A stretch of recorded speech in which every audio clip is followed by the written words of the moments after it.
All right.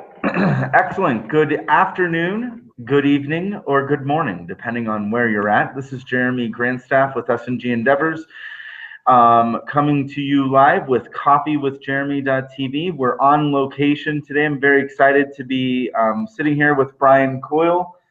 Brian, you're the physical activity coordinator for the state, if I remember correctly on your title, working for the Department of Health and Human Services. Hey, you got it right. I got it right, finally.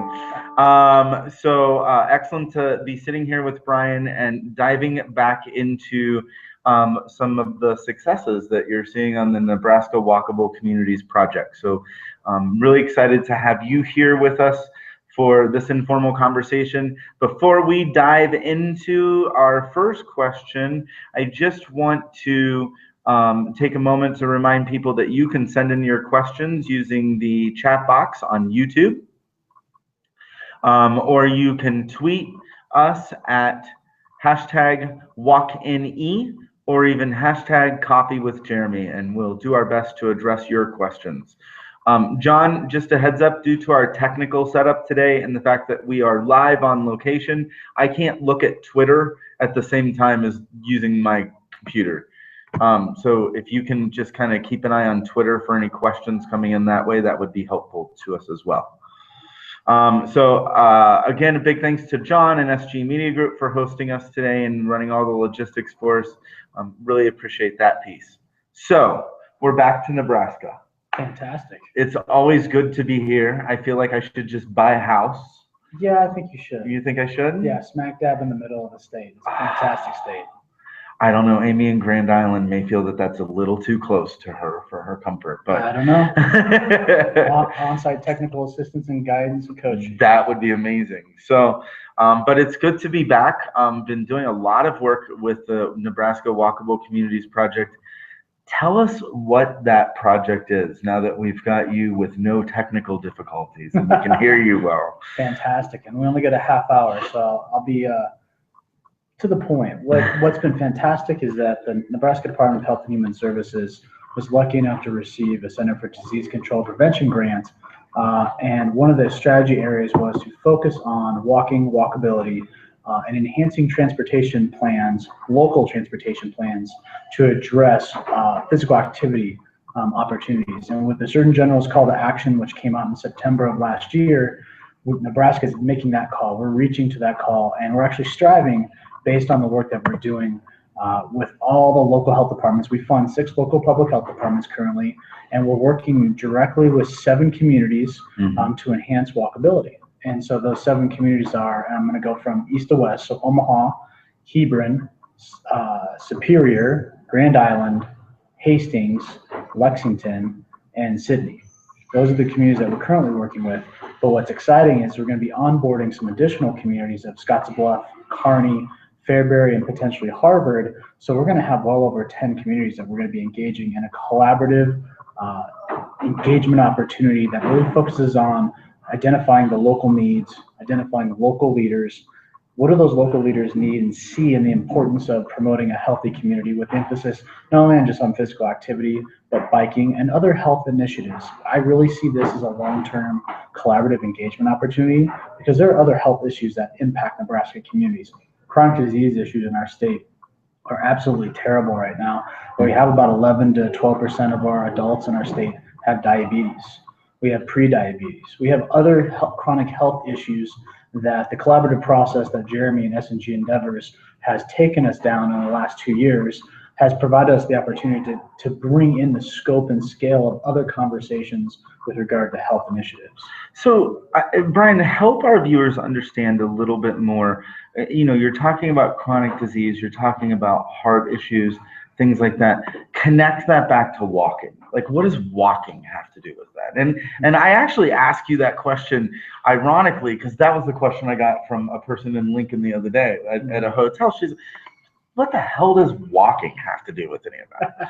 I appreciate you asking that question. Now, let me give you a little bit of Nebraska data. Okay. 50% of Nebraska adults do not meet the physical activity guidelines for Americans, which is 150 minutes, a minimum of 150 minutes a week of aerobic physical activity. So they're not getting the health benefits of being active. Now, 30% of Nebraska adults out of that 50% are completely sedentary. So those are the individuals in our state that are being impacted locally by not having access to opportunities to be physically active. There may be limitations within their own home. There may be limitations within their workplace.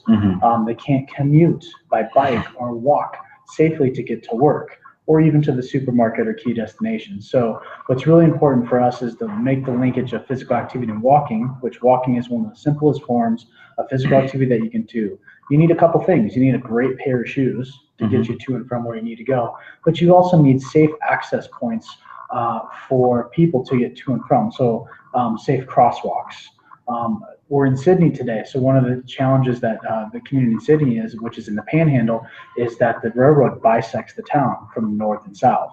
So there's not a lot of walkability opportunities to get people from the north side of Sydney to the south side of Sydney and back and forth. So how do we create through this process, the community engagement, the collaborative conversations that we're having, to come up with solutions, long-term solutions that are sustainable, to create those opportunities to have people become physically active?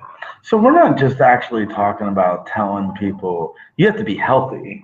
We're actually talking about possible infrastructure changes, or even better using of trails and things like that. And that's one of the things that I like about this project. Well, and let me piggyback on that. What we're actually seeing is it's not about the health conversation first and foremost with these community leaders and people coming together. It's the economic impact. It's the economic development opportunity. It's the retention conversation. A lot of communities in Nebraska, especially smaller ones, are dwindling in size. So how do we retain individuals to stay in our small towns? And it comes down to opportunities for jobs, those simple social determinants of health, having a place to live, great schools, having a job, those connected pieces all fall within the scope of what we're doing for this collaborative engagement opportunity. So one of the things that I really also love about this project is the process itself. And obviously that's because I'm a process guy, but we've really been able to do some interesting things with trainings that we've done in a little bit different way, even the action planning pieces. So tell us a little bit more about how that process is in this project, and what makes it different from other projects or other processes that you've used for planning in the past. Well, let me start with Jeremy and I actually spent the day in Scottsbluff, which is about an hour and a half away from Sydney, and we were able to engage 12 business leaders this morning on creating walkable work sites. And so we used a facilitated process to create a conversation around what are the motivations or what are the abilities of them as organizational leaders, but also part of a wellness team and part of an employee team, to create opportunities for walking, physical activity, and other worksite wellness initiatives. I'm a believer in, you just can't talk to people. You just can't do a PowerPoint and talk to people and give them the information they need. There needs to be that connected piece. They need to be connected in the conversation. They need to have a say on what drives them. So what was really nice about this morning's conversation was we did 10 minutes talking about the Surgeon General's call to action, and we talked 10 minutes about the Walk It Guide, which is a Nebraska-based guide that helps businesses improve walking and walkability.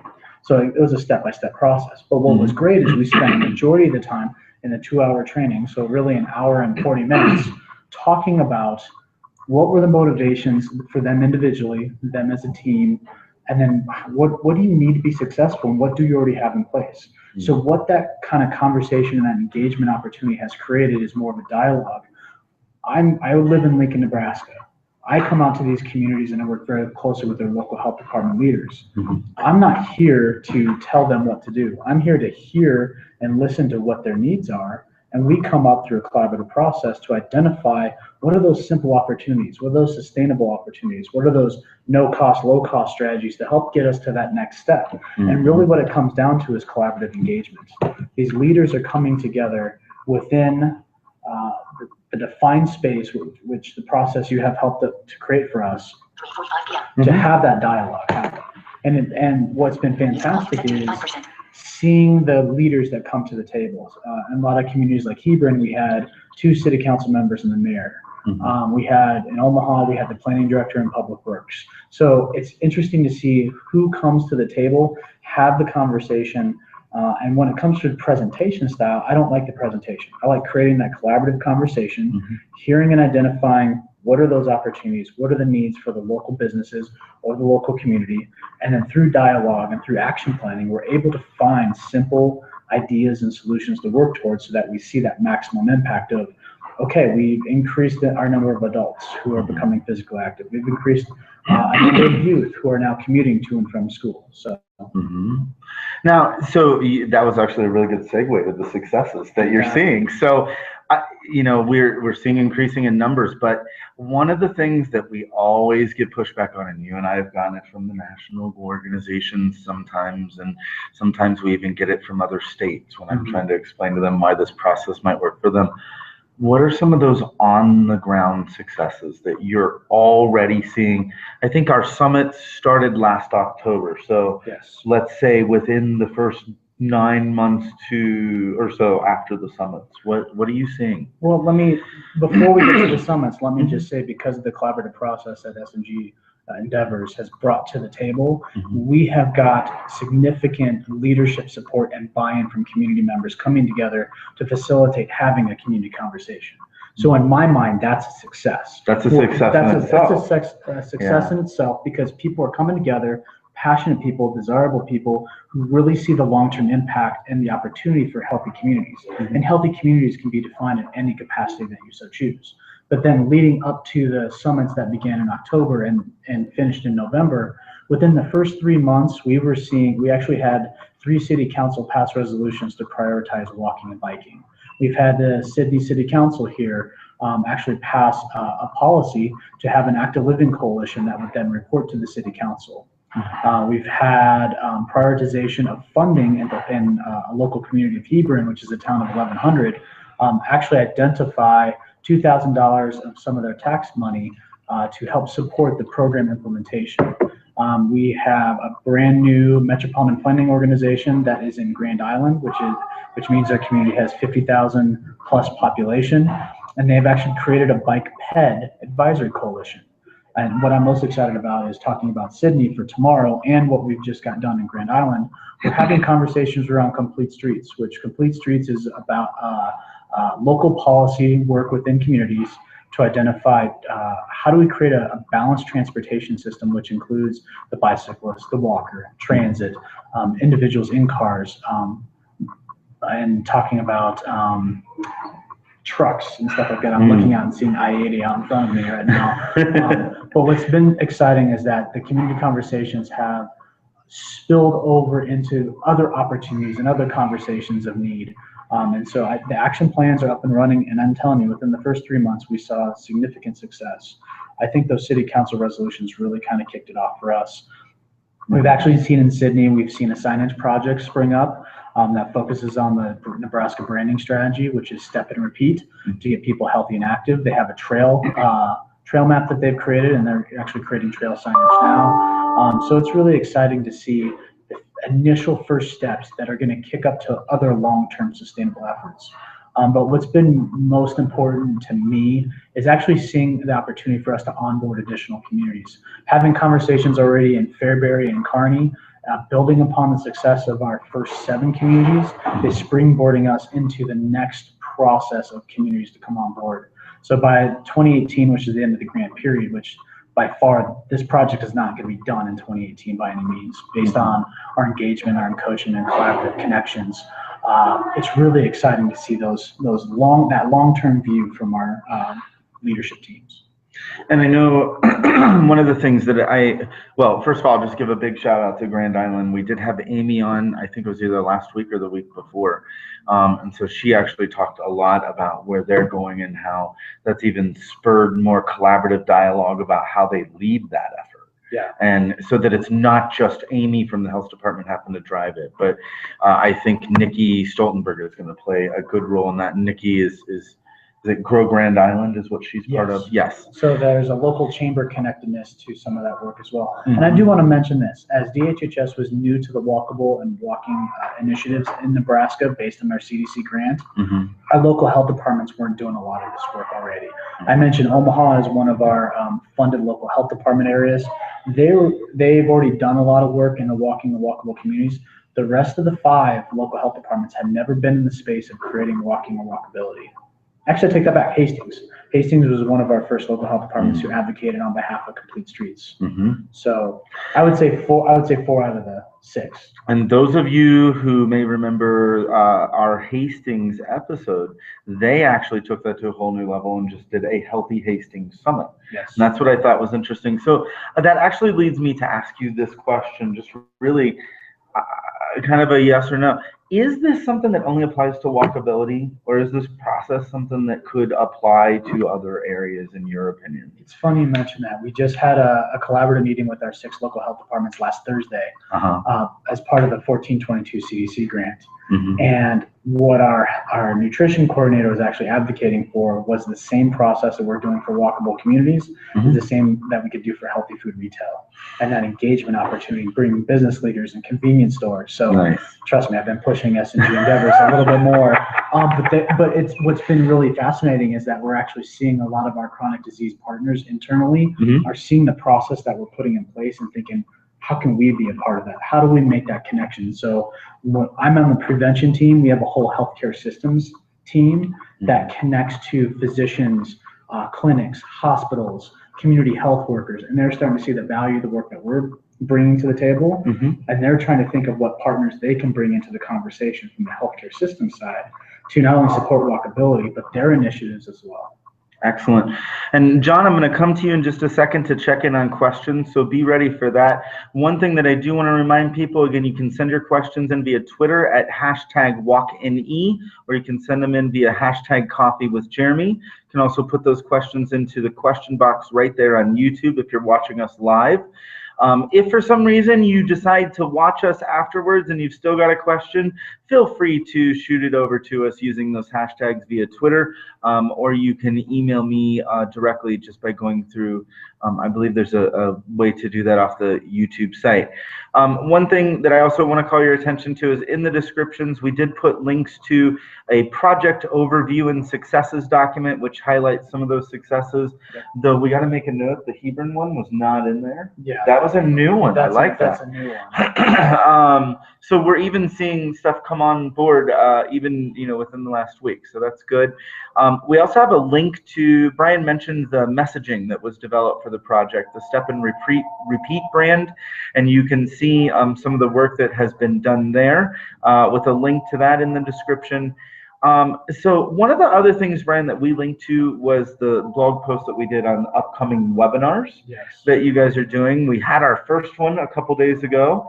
And so people can actually, if you go and register for ones that have already happened, you still get the recording. That's kind of interesting. The very first one was on bicycle pedestrian advisory coalitions and how do you form those at the local level. We have an upcoming call on June 30th, if I'm correct, that will focus on comprehensive plans. What are they? How do you use them? How do you get the community engaged in that conversation? We have 2 upcoming in July that focus on creative funding solutions. And Jeremy, you want to talk a little bit about that? Yeah, so what we're going to do with those is we're going to have a webinar that will kind of lay, I call it the Funding 101. So it'll lay out how can you do it with existing funding structures, state, federal, local dollars, bonds, things like that. What are different ways that you can tap into those? And then the second part of that conversation, if you will, Funding 201, is going to be a Maestro conference where people will have the opportunity to break into smaller groups and really work on how do we get more creative funding solutions in place. And the reason I bring up this training, and kind of going back to, and I didn't ask this in the first question like I was going to, but we talk a lot about Nebraska publicly to a lot of people, and if you're in Nebraska, I can see why you would care, right? But why would I care if I wasn't in Nebraska? Like, why? What can what's happening in Nebraska do for other states?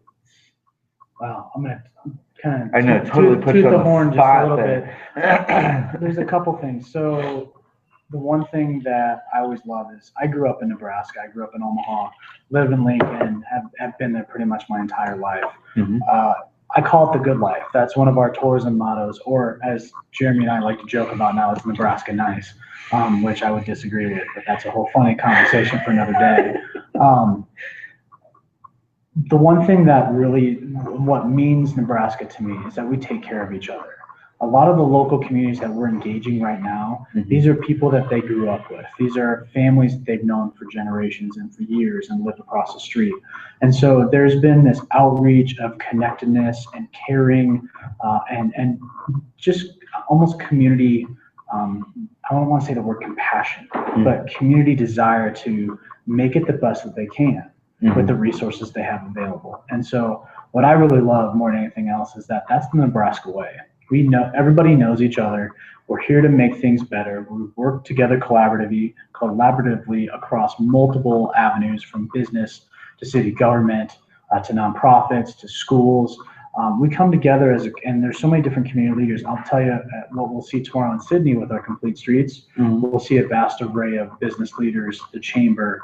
We'll see development, economic district people. We'll see city council. We'll see city government, who are all there because they believe that this is the right thing to do. It's right for the people who live in Sydney or the people who live in Omaha or Superior or Hebron.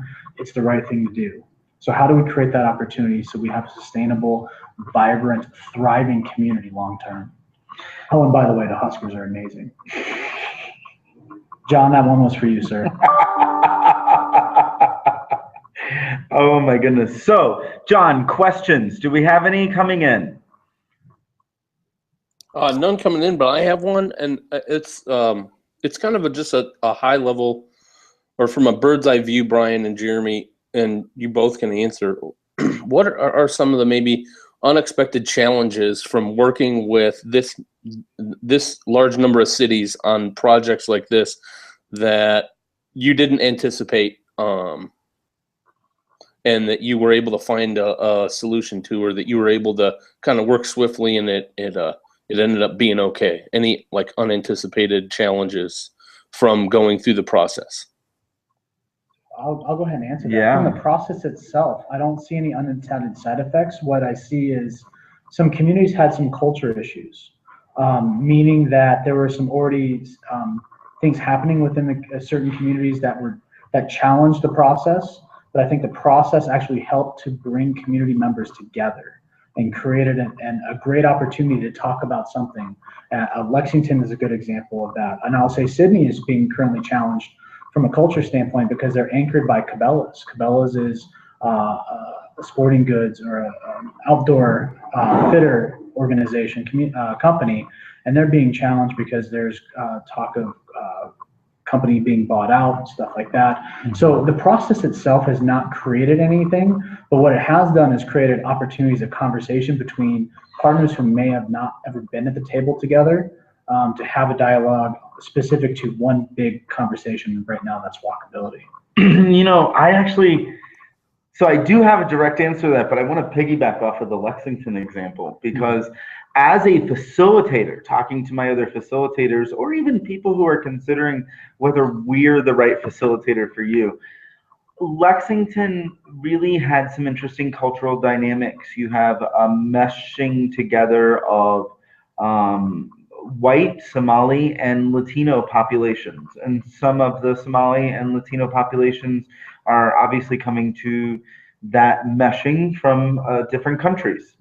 And one of the things that I really found fascinating with the group is, and especially when we did their summit, is I was almost able to help them own that it existed and that there were tensions there, but then we could come together around this particular walking issue, and it created a thing where maybe we could leave our tensions at the door and start figuring out how to collaborate on this. And so there is part of me that believes that if we work a little bit more directly with them, as you know, you guys have put implementation dollars in to do, which I think is really great.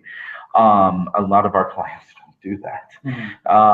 And so I think, you know, it gives that opportunity for them to find areas that they can work together in and it not have to be dividing. Well, let me piggyback on that, and John, to follow up to your question. One of the beautiful things that we set in motion was the process of engagement through the design teams, the forming of the community summits, to then have the follow-up of Jeremy providing coaching. I think that's been one of the successful process pieces of why we've seen such good success in the last 3 to 6 months, is that there's that coaching piece that SNG Endeavors and Jeremy brings to the conversation. It's not just, here's the process, here's your action plan, good luck. It is, we are with you through this entire process. We're working with you. You need additional resources? Fantastic. You need to connect to a new partner? We can assist you with it. So that's been one of the godsends of working with SNG Endeavors, helping to move us forward in that space, is that we had that kind of implementation and coaching piece on the backside to really drive home why the action plan was so critical. Now, coming back to John's question, because I was really thinking about this, John, when you asked it, I always make the joke that working on this project, because there's a steering committee, and then there's these 11 different communities. So it's kind of like having 12 different clients. Correct. But they all have to intertwine. Yes. And they all have to kind of come together. And one of the things that I have had to get really good at is recognizing that, yep, it's a standard process. And each community is going through the process. Even the steering committee is kind of going through a similar process, but they're different. And so I have to be really careful at making sure I'm noting those differences as we're going through, so that I'm not trying to coach Sydney on something that may not even be applicable to them. Correct. And so I think that is the challenge, is as a consultant, you can't just say, oh, I've done that 3 times, I'll just flop down an agenda and it'll work. You still have to think it through. You've got to figure out how that's going to impact things and what that's going to look like. And community context in Nebraska is really, really important. It's huge. It's very important. So we're in Sydney right now. What we do in Scottsbluff is different. Yeah. Even within an hour and a half radius of each other. That's critical. You don't take an Omaha example and try to share it with Hebron, who is not even comparable to Omaha in the population that they have. It's not going to work. Which we did have that issue, by the way. And so how does that, how do you integrate at the state level, all of the different plans? How does that happen then, since they're so different? Well, so ironically, John, that's a great, first of all, that's a really good question. I think one of the things that I've seen you guys do, Brian, is the state steering committee has representation from the local health departments. Correct. So it's not just a bunch of people who are statewide telling them what they should do. At least 50% of that committee is probably local people who can bring that local piece. I think the other thing is, and I've even seen you do this with trainings, we did not start training until a little bit later because we wanted the communities, the local action that was happening, to drive that training. So it's really having this big commitment, I think, from my perspective and watching you guys, Brian, as you go through this, it's having this huge commitment, John, that, yep, this is a state-funded thing, and yes, it's driven at the state level, but it's actually driven at the state level by local driving, making it happen. And I know that sounds a little tongue-twisting, but that's essentially what you're doing. We have funds to support the steering committee from a state perspective. We have action plans created by the steering committee that then help to support local implementation. Then we also provide funding to each local health department to carry out the activities. And so we work with SNG Endeavors to bring Jeremy and the coaching to the communities, but then the communities actually use some of their funding to actually help with the implementation of the action plan. And I will say, John, there is some activities that are similar across most of the activities when you start to talk about social support and signage. But then you have innovative groups where Sydney passed a active living coalition. You see Grand Island focusing on complete streets. Some communities just aren't ready for that yet.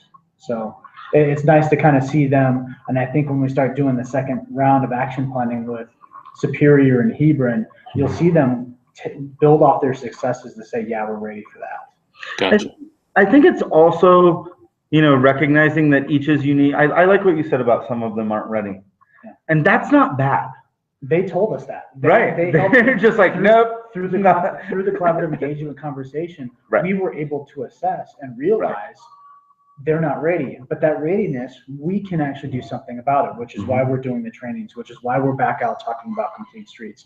They're not ready to do full implementation because they just don't have all the information or the tools or resources they need. That's my role being a state coordinator, and that's Jeremy's role being the process architect, to really lay that out and say, well, here's your opportunities. Here's what some communities have done in Nebraska. So that's the other thing I want to mention is we've used very specific Nebraska resources. The steering committee, which is made up of about 20 to 25 transportation, walking, biking leaders from across the state, we've tapped into them. So we've actually not brought in national resources besides S&G endeavors from a process standpoint. We're actually using our Nebraska-based expertise, which I think has really helped us along in the process.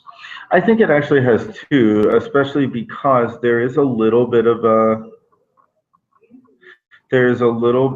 thing when you try to bring outside resources and experts in. Nope, we don't need that. And so I think that's been, you know, that's been one of the challenges and one of the interesting parts about the project. But I also think that I really just want to commend Brian and other leaders on the project for your commitment to process. Because, I would say that from the local health department. The local health department team leads have bought in, hook, line, and sinker, and they're reaching out to Jeremy, asking questions, asking for resources, asking for guidance, and it's created an opportunity for them that they don't have to go through me. They can go right to Jeremy for that conversation to say, hey, I need this because somebody in Sydney is asking for this. Superior needs this resource. How and where can I find that? And I think the other thing, John, that we're also really trying to do very well in this project is to focus on what you and I are taught is called transference. For those who may not know what that means, it's the idea that if I'm doing my job well, the local health department leads will start doing that job. And they'll start looking at, does every meeting have a purpose? And do we have the agenda laid out? And are we using small group work to our advantage? So we have definitely been talking a little bit over. For those of you who have hung with us, I want to say thank you so much. John, just to be sure there are no questions, and I don't believe there are. No, that was good. Thanks to both of you. Excellent. Well, so I want to go ahead and wrap us up. Again, there's links so you can get more information. If you happen to be near the Panhandle of Nebraska, or you feel like you need to jump in your car and drive this way, tomorrow at 9 a.m. is the Complete Streets training that Brian was talking about. You can find more information about that by going to sydneycompletestreets.eventbrite.com, I believe. John, maybe you could check that link and put it into the description for people, because I might have it backwards. I want to thank you, Brian, just for the leadership that you're showing on this project and the help that you have been to your community leaders as they are really working to really transform the culture of Nebraska and create some on-the-ground successes. I do want to give a mention out to our health department leads in each of the communities that Brian said. We're going to do our best to have each of them on, and of course, Brian, we're going to probably have you back before the end of the year just to see how things are going. As always, a big thanks to John for hosting us and running logistics. You can find more information about John and SGE Media Group at sgemediagroup.com. And don't forget, you can check out all the episodes of coffeewithjeremy.tv by going to www.coffeewithjeremy.tv, and be sure to check out sgendeavors.com for all of your facilitation needs around strategic planning, meeting facilitation, or long-term cultural change. I also want to give a big thanks and shout out to Buffalo Point, which is the restaurant that Brian and I are currently sitting in. They have hosted us for today, and we really appreciate that. So the next time you're on I-80, you're cruising into Colorado, and you think to yourself, cruising into Wyoming. Is it Wyoming? Yeah, Wyoming. I'm sorry. So you're cruising into Wyoming, and you think to yourself, man, before I leave the state, I've got to stop and get some food. Try Buffalo Point here in Sydney, Nebraska.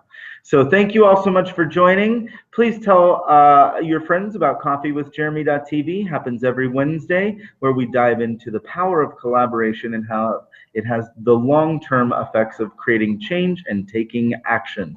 Thanks so much, and this concludes today's show.